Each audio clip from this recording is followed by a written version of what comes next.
noite. O Brasil viveu na última quarta-feira, feriado de Nossa Senhora Aparecida, padroeira do Brasil, uma onda de protestos que, ao que tudo indica, ganhou força pela internet. Embora ainda não muito consistentes ou grandiosos, o fato é que em 16 capitais e principalmente no Distrito Federal, milhares de pessoas foram às ruas com vassouras, pizzas, máscaras de personagens políticos e históricos. Os manifestantes aproveitaram o dia de folga para participar de atos contra a corrupção, organizados principalmente pelas redes sociais e aparentemente sem apoio de sindicatos e partidos. Os protestos podem indicar um novo papel da internet nas mobilizações políticas. Em Brasília, militantes de partidos foram vaiados. Em São Paulo, o senador Eduardo Suplicy tentou falar em um carro de som, mas foi impedido. Os brasileiros pediram o fim do voto secreto no Congresso, a aplicação da lei da ficha limpa e a transformação da corrupção em crime hediondo. Algumas figuras foram alvo de críticas nominais. O presidente do Senado, Zé Sarney, e o deputado cassado, José Dirceu. Já a presidente Dilma Rousseff foi cobrada para que efetivamente realize uma faxina ampla e irrestrita. Os protestos empolgaram o presidente da Ordem dos Advogados do Brasil, Ofir Cavalcante, que já está articulando uma série de reuniões para dar sequência ao movimento.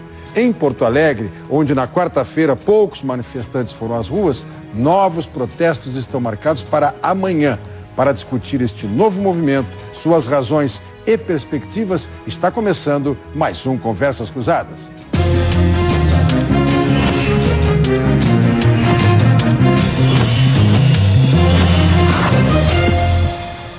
São convidados do programa o professor de Sociologia na PUC, Emil Sobotka, o professor de Direito Eleitoral na Universidade do Vale do Rio dos Sinos, Gustavo Paim, o professor de Ciência Política na Universidade Federal do Rio Grande do Sul, André Marenco, e o presidente da seccional gaúcha da UAB, Cláudio Lamáquia.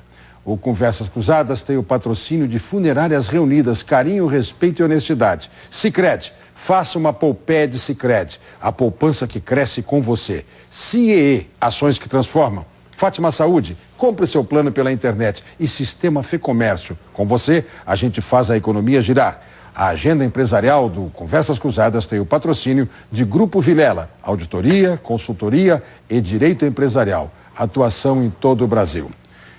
Presidente Cláudio Lamáquia, eu vou começar pelo senhor por uma razão.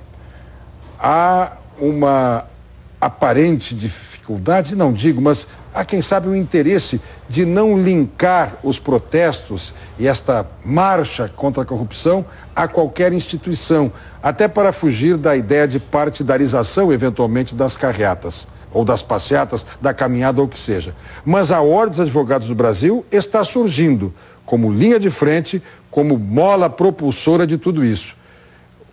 O papel da OAB é institucionalmente definitivo nesse tema? Absolutamente definitivo, Brito. Brito. Boa noite a ti, boa noite aos professores Gustavo, Emil e André, boa noite aos nossos telespectadores. De fato, essa é uma bandeira histórica da instituição Ordem dos Advogados do Brasil, é um papel seu, é da sua própria natureza. A OAB é uma instituição que tem como um dos seus nortes a fiscalização do exercício profissional, tem também uma obrigação na defesa intransigente das prerrogativas dos advogados, mas também tem um papel institucional, por força da Constituição Federal, por força da Lei 8.906, na defesa intransigente da democracia, do Estado Democrático de Direito, das instituições, dos direitos humanos. E dentro deste contexto e das próprias instituições, dentro deste contexto, a Ordem tem novamente empunhado esta bandeira, desenvolveu um trabalho bastante intenso ao longo destes últimos dias. Mas o importante é, Brito, que nós vemos todos que o nascimento deste protesto, e eu estive na quarta-feira em Brasília, participei da marcha, estive com diversos presidentes da OAB do nosso país que foram também a Brasília, estive com o presidente do Conselho Federal, presidente Ofir, estivemos participando durante toda a marcha, né? E vimos que efetivamente existe hoje um renascimento da esperança do povo brasileiro a partir dos movimentos sociais. E esse é o ponto que eu acho mais importante de tudo que está acontecendo neste momento. Nós não detectamos e não vimos até agora nenhum movimento que venha orquestrado por qualquer força política que tenha no seu contexto as paixões partidárias. De fato, é um movimento que ele nasce a partir de um movimento de 7 de setembro.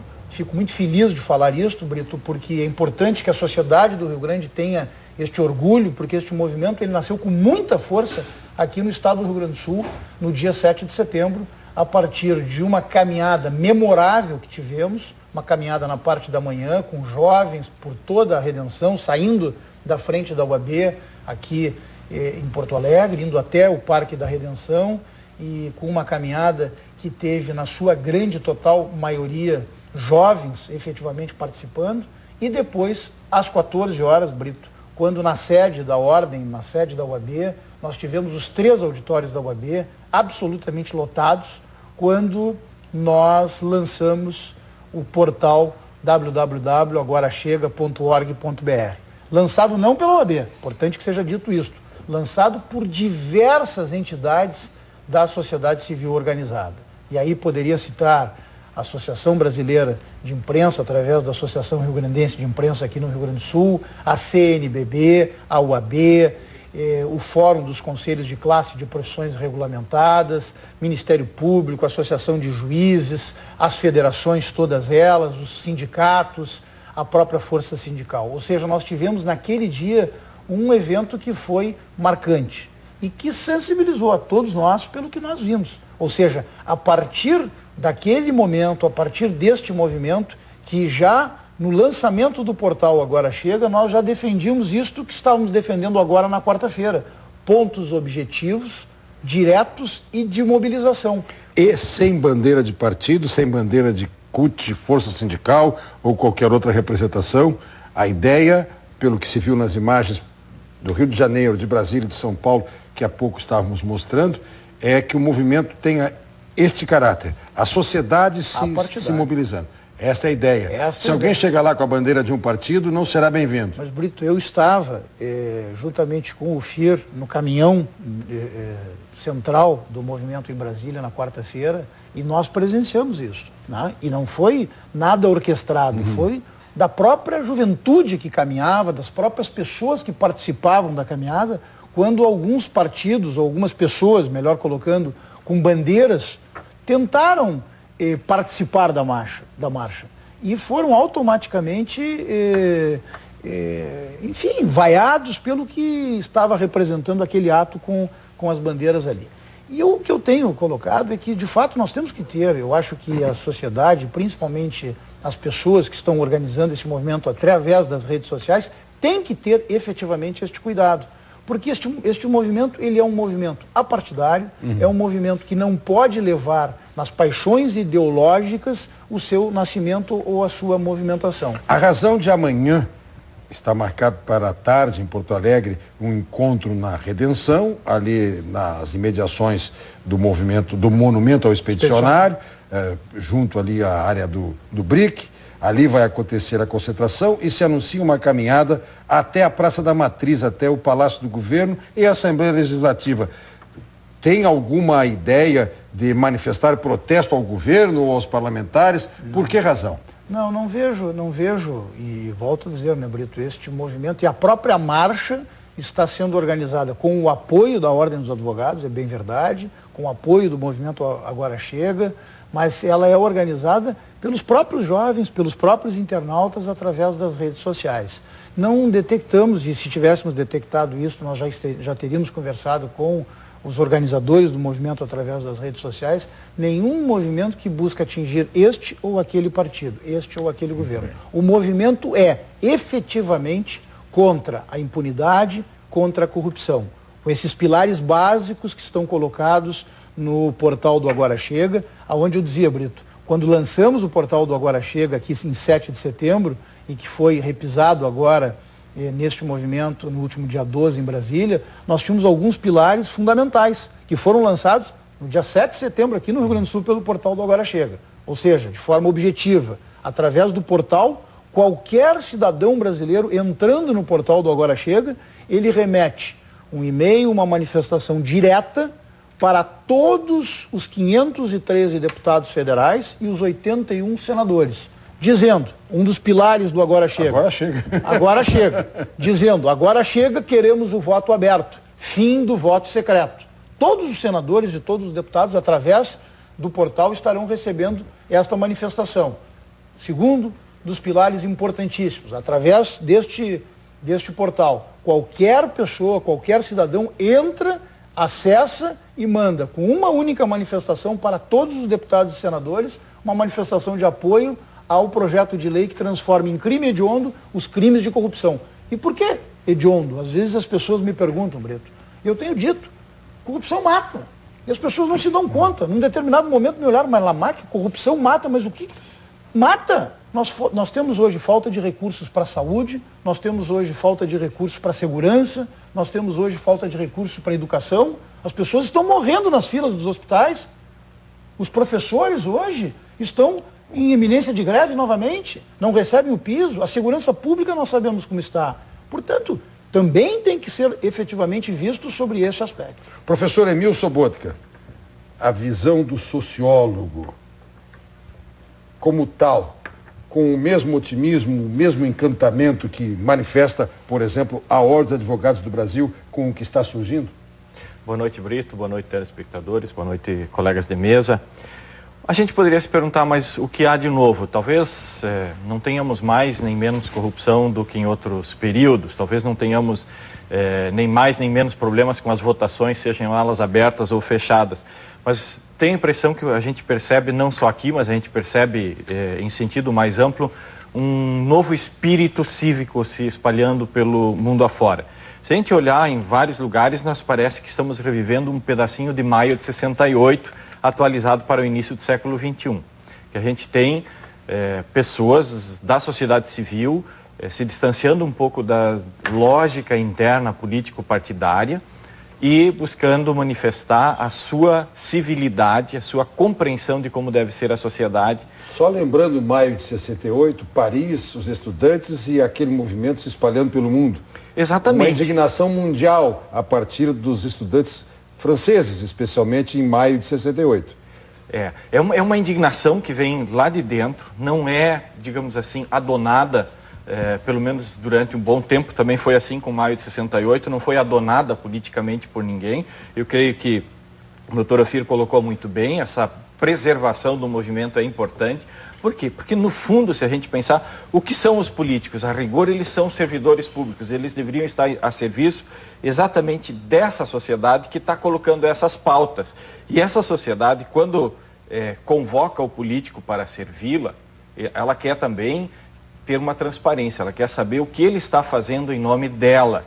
E a lógica partidária geralmente procura fazer algo diferente, ela procura tomar os mandatos, ela procura tomar os cargos mais como um cheque em branco, com o qual a gente vai preenchendo, acomodando os interesses da forma que bem quer. E me parece que nessa tensão nós vivemos no momento. Quer dizer, é um movimento claramente político, não há como não ser político, ele está querendo colocar a pauta da nova política da sociedade brasileira, mas está ao mesmo tempo dizendo não nos serve a política estritamente na lógica partidária como ela tem sido conduzida nos últimos anos. Digo lógica partidária da forma como ela está deformada no momento. Não é que a lógica partidária tenha que ser assim, mas o acomodamento dos interesses em coligações governamentais, o acomodamento dos interesses em função sempre da próxima e da subsequente eleição tem levado a que a transparência seja uma das primeiras vítimas da política brasileira. Professor Gustavo Paim. Boa noite, Brito. Boa noite, colegas de debate. Sem dúvida nenhuma, me parece algo louvável e o que vem de uma manifestação natural da sociedade, nós temos que, num primeiro momento, aplaudir, é essa indignação que a todos atinge relativamente à corrupção, relativamente aos desmandos que atingem nossa sociedade como um todo. E é esse o ponto da minha primeira manifestação.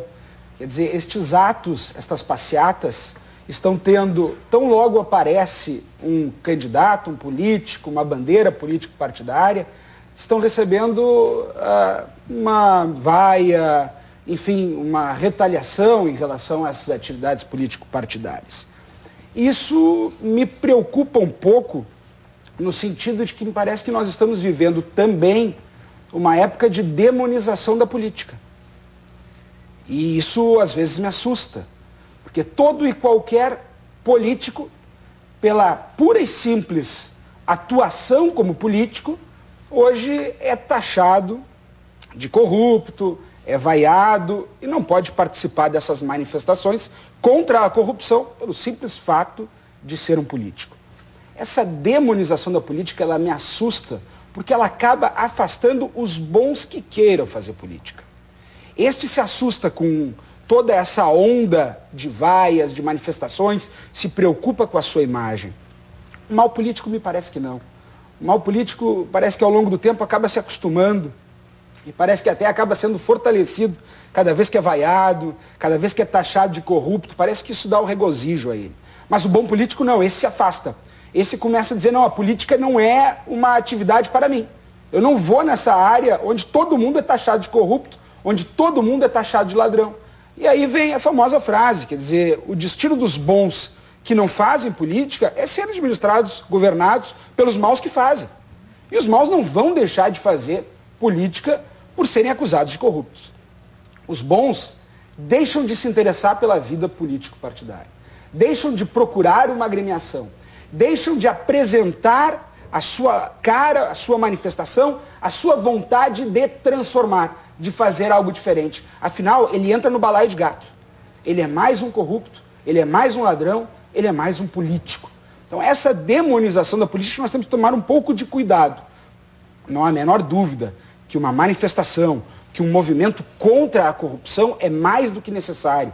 Um movimento contra o voto secreto é algo absolutamente imperioso e que nós não podemos deixar passar este momento. Sempre lembrando, é bom, voto secreto dos parlamentares no exercício do mandato. Dos parlamentares no Congresso Nacional. O nosso voto que nos siga parlamentos. Sim, o voto secreto que permite que quando se analise algum desmando de algum integrante do corpo, que a corporação o absolva, pelo corporativismo e pelo voto secreto. Mas o que nós não podemos esquecer é que a qualidade da política, a qualidade dos políticos, e não estou adjetivando de boa ou má qualidade, ela, infelizmente, é reflexo da qualidade da nossa sociedade. A proposta então nós temos que analisar um pouco para nós mesmos também. A proposta de voto secreto é para qualquer voto? Por exemplo, para eleger o presidente do Senado, os senadores podem votar em segredo. A proposta de acabar com o voto secreto é, por exemplo, nas emendas do orçamento. Não, e outra, Brito, um caso emblemático há pouquíssimo tempo que tivemos, né, Gustavo? A questão da absolvição da Jaqueline Coniz. Sim, claro. Esse caso é emblemático. Claro. A sociedade precisa saber quem votou para absolvê-la e quem votou para condená-la ou seja, para afastá-la. Haverá matérias tipicamente de questão interna. Eu estou tentando evitar o latinismo do interna corporis. Questões internas do Congresso Nacional podem votar como quiserem, mas essas questões fundamentais de interesse da nação... De interesse da nação, Brito, voto aberto. E eu me permito dizer um pouco mais. Concordo, inclusive, com o que o Gustavo dizia com relação à demonização da política, né? Nós temos hoje políticos de muito boa qualidade e a política é absolutamente necessária. Mas o cidadão, e quando o Gustavo coloca como colocou e com muita propriedade, que nós temos que fortalecer a política, o cidadão precisa saber em quem votou e como se comporta o seu eleito. E aí, no ponto do voto secreto, é que o seu eleito muitas vezes se desvia daquilo que nós, porque o poder emana do povo, a Constituição Federal diz isso, pretendemos quando elegemos alguém. Temos que saber. André Marenco, como é que o cientista político vê o fenômeno da marcha, das redes sociais convocando e as propostas que estão aí? Cientistas políticos são, acho que um pouco por natureza, pessimistas. E eu acho que essa é uma boa qualidade. Então eu tenho tendência a olhar um pouco esses fenômenos com um certo ceticismo. Eu concordo com os colegas dos méritos que eles têm, evidentemente, né? Em democracias representativas, talvez o aspecto mais importante é o controle que os cidadãos possam exercer sobre os seus representantes, né? A transparência dos atos dos seus representantes e a sua responsabilização. Eles devem prestar contas dos seus atos perante aqueles que os elegeram, portanto eu sou também favorável ao voto secreto e, sobretudo, eu acho que um grande problema no Brasil hoje é o da não punição em relação a transgressões legais e de corrupção, violação de normas e, portanto, regras que tornem mais rigorosa a probabilidade de punição são positivas. Da mesma forma, os movimentos sociais com essas bandeiras são bastante positivas. Mas me preocupa, e eu me tranquilizei muito com a fala do professor Paim, porque o meu diagnóstico é um pouco convergente ao seu. Me preocupa muito um certo maniqueísmo que nós possamos cair, né? E essa preocupação já me foi tomada observando um pouco esses movimentos. Em muitos momentos, não é certamente o caso da liderança da OAB, que pela história que a OAB sempre teve, pela responsabilidade, tem uma condução, costuma ter uma condução responsável sobre esse tipo de questão. Mas eu vi já associado a vários dessas manifestações, falas do tipo fim do Congresso, né, fim dos políticos, coisas dessa natureza. Isso me parece muitíssimo preocupante. Mas ainda também não me é inteiramente persuasivo a ideia de que nós devamos estabelecer uma clivagem separando a sociedade civil, a qual atribuímos um conjunto de virtudes ou valores positivos, e os políticos, né, os quais, tal como muito bem falou o professor Paim, os demonizamos ou os vemos em conjunto, né, como portadores de vícios e de qualidades negativas. Em primeiro lugar, é preciso que lembremos que todos esses fenômenos que nós estamos observando, que vão, no agregado, vão se reproduzir, por exemplo, em processos de negociação, montagens de coalizão, etc., em termos governamentais, tem na sua célula básica o quê? Compra de votos. Eu preciso me eleger. Para reduzir a incerteza da competição eleitoral, eu ofereço algum tipo de vantagem ou contrapartida para o eleitor. Seja um cargo, seja expectativa de verbas ou serviços, seja vantagens materiais especificamente, pagamento, algum tipo de compra especificamente de voto. Isso revela o quê? E provavelmente esse seja um mecanismo pelo qual uma parte significativa da representação, sobretudo no legislativo, se reproduza. Isso revela o quê? Que uma parte significativa da sociedade vende seu voto, ou aceita de alguma forma. Bem, nenhum dos políticos que aí está, no Congresso Nacional, no Senado ou na Câmara, inclusive aqueles que foram nominados agora há pouco, por exemplo, o presidente do Senado, nenhum deles está naquele lugar porque foi nomeado por alguém, ou porque foi um senador vitalício, biônico, né, como no passado. Estão porque foram eleitos. Né? Portanto, um tipo de dicotomia ou de maniqueísmo entre maus políticos e bons cidadãos não me parece um caminho promissor para que de fato possamos entender o fenômeno da corrupção e resolvê-lo. Né? Talvez esses movimentos devessem também dirigir as suas bandeiras contra os maus eleitores. Eu, particularmente, estou satisfeito com os meus representantes. Né? Costumo ser rigoroso no processo de escolha da representação, seja no Legislativo, seja no Executivo, e os que eu tenho escolhido, nenhum deles está denunciado por envolvimento em casos de corrupção e tem defendido causas, posições, preferências políticas, enfim, que correspondem aproximadamente às minhas preferências. Então, os grandes movimentos bem-sucedidos na história brasileira, tomemos o caso das diretas já, o caso do impeachment do Collor, são movimentos que, na verdade, reuniram a sociedade civil, são movimentos de milhões, como nos diretas já, mas também partidos. Né? Partindo justamente dessa premissa que o Dr. Lamarck apresentou com muita propriedade, né? e que corresponde mais ou menos ao diagnóstico que eu faria. Os partidos têm clivagens internas, né? Têm segmentos tomados pela corrupção, isso me parece generalizado, né? Não podemos identificar partidos mais,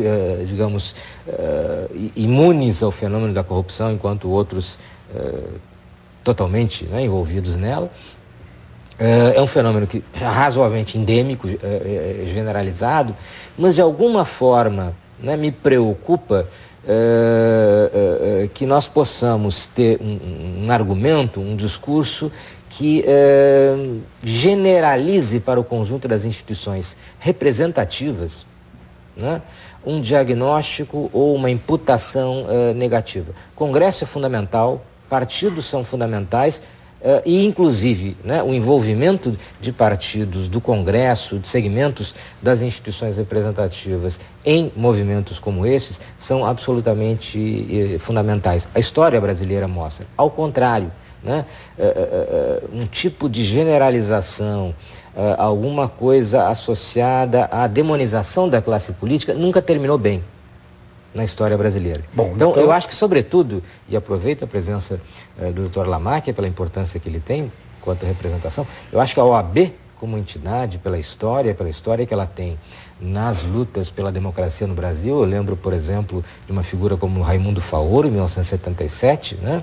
emblemática na luta pela redemocratização, a OAB, pela importância institucional que tem de saber dar uma condução para esses movimentos que não permita que eles se transformem facilmente em movimentos contrários àquilo que talvez seja o seu propósito, movimentos com uma face autoritária, né? É muito fácil, deste ponto, cairmos em uma condenação das instituições representativas. É muito fácil, né? Portanto, a linha limítrofe é muito tênue. No próximo bloco, vamos partir exatamente daí. Qual o ponto onde está a sintonia fina para que não haja excesso, mas também que não haja escassez, né? É verdade. Vamos verificar essas coisas todas e eu vou deixar também uma indagação, desde logo, para a nossa Ordem dos Advogados do Brasil. Os corruptos, todos eles, têm advogados, necessariamente. Ninguém pode ser julgado sem que tenha uma defesa. Como é que fica a OAB diante dos seus filiados, dos seus inscritos que defendem os corruptos? Ele vai, com certeza, explicar para você daqui a pouquinho.